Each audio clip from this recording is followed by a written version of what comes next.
Hello, good afternoon. Today's date is May the 30th of 2024, Thursday.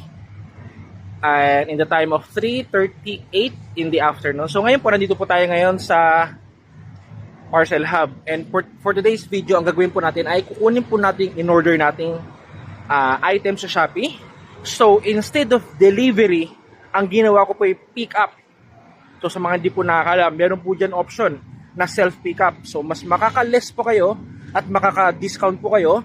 At the same time, sariling oras nyo pa kuhain yung mga parcel. At ang maganda pa rito, malapit lang. So, kung malapit kayo sa parcel pick-up, mas piliin nyo na lang yun, di ba? So, katulad po ginagawa ko. So, kaya nakaka-less tayo pagdating po sa Shopee item o sa anumang mga in-order natin. So ngayon po, naka-receive po ko ng OTP